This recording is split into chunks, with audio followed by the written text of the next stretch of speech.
Assalamu alaikum. Hello everyone. Hope you're all doing good. I'm Dr. Fathima Shamin. Welcome to my channel.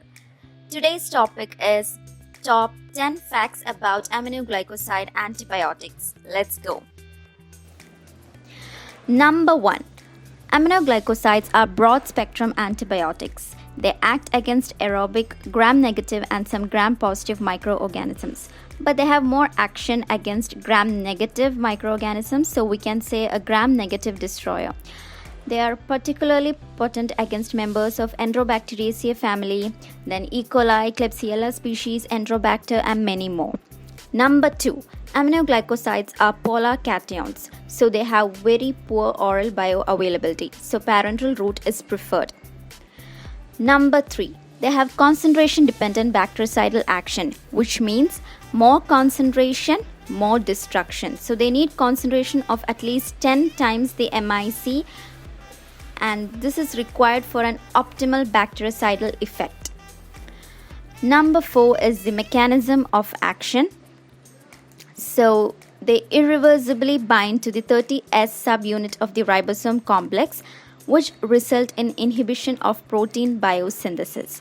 So to remember, we have different ribosomal subunits. To remember, aminoglycosides bind with 30S. I have written A and 3 and remember it as A30. So this is the way how I remember. That's why I have given it here. Number 5. Strong post-antibiotic effect.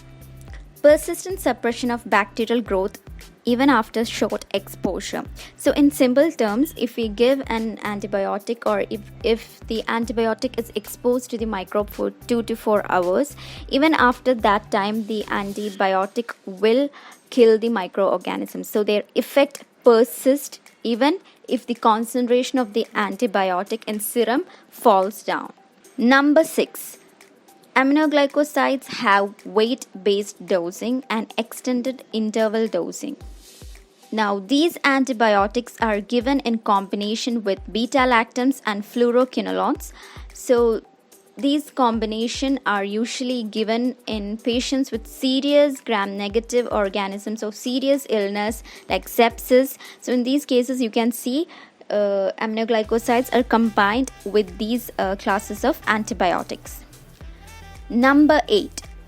Indications. So you can say this particular antibiotic have a coverage for GI organisms, that is gastrointestinal organisms like Klebsiella, E. coli. So it can be used for GI infections, peritonitis, then it's used for serious blood infections like sepsis, then it's used in tuberculosis. It has action against Mycobacterium infections. It's used in UTI, then endocarditis and osteomyelitis. Number 9. Monitor serum creatinine. So this is something which is monitored when a patient is given aminoglycosides because number 10, the adverse drug reaction of nephrotoxicity. So nephrotoxicity, to understand whether there is renal toxicity or if the drug has accumulated in the patient's kidneys, we monitor serum creatinine. So if it is elevated, the drug will be immediately stopped. So the main adverse drug reaction is nephrotoxicity, then ototoxicity, then it's a neuromuscular, it also has a neuromuscular blockade action. That's all. These are the 10 points of aminoglycoside antibiotics.